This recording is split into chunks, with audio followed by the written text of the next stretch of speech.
effect, right? Now, the next slide is going to show you something that might be of interest to students and faculty here. And that has to do with exposure to the reproductive organs. We call them the gonads, I think you say the testicles, and bone marrow. And look here at the radiation as it gets into the groin area. And that's just from having a mobile phone modeled into the pocket. And this, again, is based on normalized SAR with a dipole antenna. And there are many different variables you can alter in coming up with this kind of simulation, right? The number of antenna, whether it's GSM, CDMA, whether it's simultaneously operating only one antenna or more than one. But we believe that this is the kind of work that needs to be done and that this institution might be in a position to do it.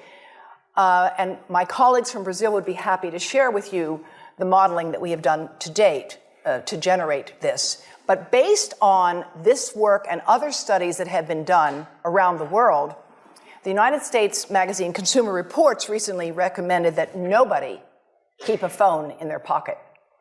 Nobody. And in fact, if phones were tested in pockets, they would exceed the as-tested exposure guidelines, which is why Telstra has recently issued that advice. Now, when it comes to pregnancy, we're working with Yale University and more than 100 physicians and experts in the United States and around the world who are specialists in pregnancy. And we have been modeling exposure to the head at the end of pregnancy. And at the end of pregnancy, when of course the head, as any woman here knows, is right at the surface, if you're lucky it's at the surface and it's not facing the spine, then you can get the greatest exposure because of course the skin is completely permeable to this radiation exposure.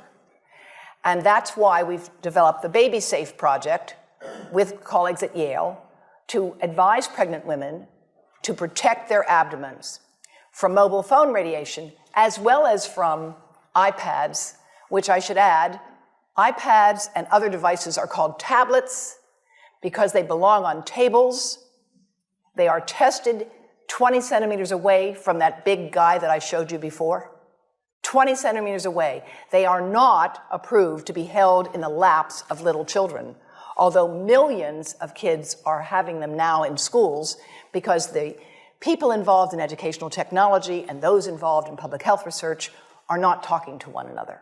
Because if they were, they would understand that you're giving children a two-way microwave radiating device, and if you must give them such a device for learning purposes, put it on airplane mode so that it's not sending and receiving signals as it does otherwise.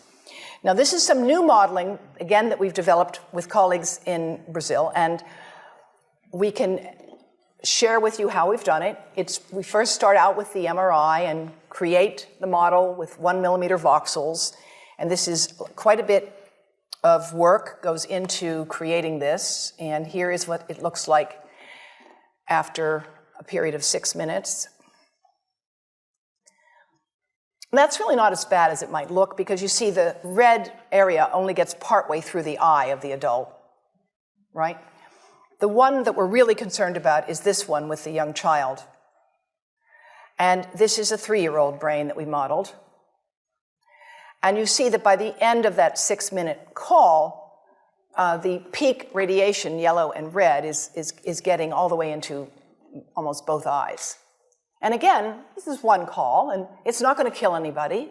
It may not cause any biological effect whatsoever for 1 call or 2 calls or 3 calls. But the question is, what's the cumulative impact of this kind of exposure? How do we evaluate it? How do we study it? The problem we face is that right now, we're in the midst of an experiment on my grandchildren and your children, and we don't have anybody to compare them with. We don't have a control group in science. When you are given a drug, it's usually been studied where some people get the drug and some people don't get the drug, and they're called the controls. And then you see whether or not those who got the drug are healthier than those who did not. And when you get results, you can conclude, if there is a difference between the exposed and the control group, that your drug has worked. Well, when it comes to mobile phone radiation, we've lost our ability to have a true control group. Even now with young children, more than half of young children today have access to these devices. And I read this morning in The Age that something like 13% of children age 2 can order their own apps. I mean, I find it hard to imagine how a parent would give a child age 2 a device which was allowing them to order their own app. So, where are we with respect to research on infants, toddlers, and young children and pregnancy? Well, there's almost no research underway, which again is why I'm delighted to be here to talk with you about what could be developed. Believe it or not, this is the iPotty. Now, this is not a joke. I have actually talked to grandmothers, I'm one of them. My grandchildren did not have an iPotty, I promise you. Their father sometimes acts like he did. A lot of people today take devices into the bathroom all the time, but there are actually young children who will not go to the potty without their iPad. Does anybody know anybody like that? Any kids? Yes. Is that amazing? And nobody's even thinking about this as what it might mean for radiation exposure. And Parent Magazine called the iPad the best babysitter. I mean, if you need an iPad for a babysitter, you need to rethink having children. I understand giving cranky children something to distract them on a long car trip. But please, put it on airplane mode. Don't think that you're doing something good for your child if you hand them a device and it's a two-way microwave radio. Now, I want to show you something that you may find hard to believe, but of course, anybody who's been around babies lately knows that this is what they do with anything you give them. That's how they learn things. They put them in their mouths. But this is something that you have to watch to believe it.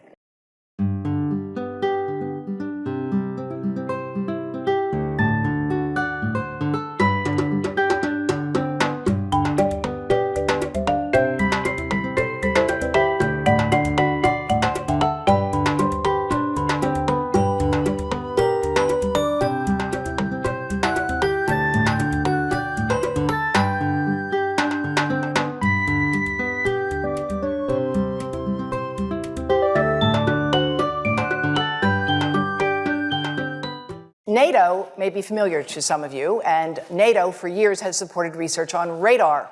Radar, of course, gave birth to the microwave oven. How many of you know that? Okay, the first microwave oven was called a radar range.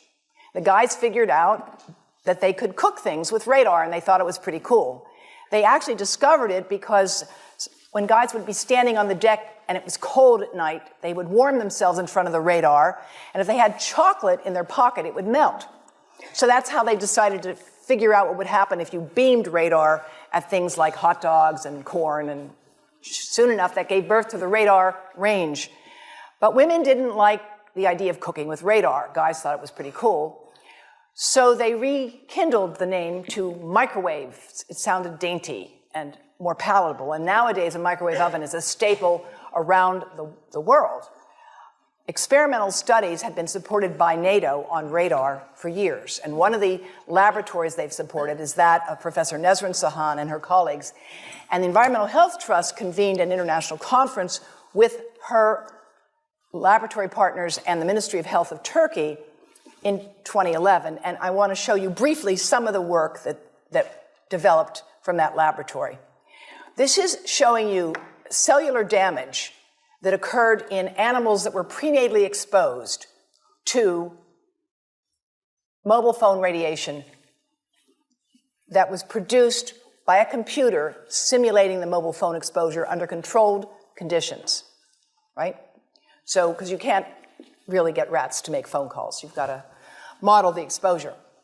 And what they did is they measured in, these are your controls that you compare things with, and these were the exposed. Prenatally exposed, just 15 minutes a day for 7 days. Not much exposure. But these are small animals, and they grow within 3 weeks. They reproduce. And what they were able to study was changes in liver malonaldehyde, which is a measure of peroxidation, is a measure of damage to the liver, right? So these animals basically had significant damage to their liver if they had been exposed prenatally compared to controls. Now, another group in Turkey has looked at prenatal effects on the brain and the testis. And, a lot of countries, this is a very important research that has been done here. And they looked at counting the number of cells in certain areas of the brain, the hippocampus, which is a critically important part of the brain. And since I see there's a lot of non-expert here, let me just explain that your hippocampus is pretty important to things like memory, balance, things like that.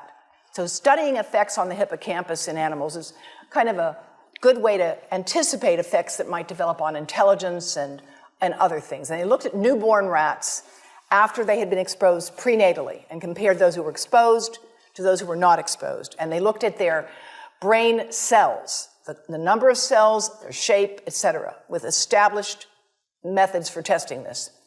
And this article was published in Brain Research, which is a relatively high-impact journal.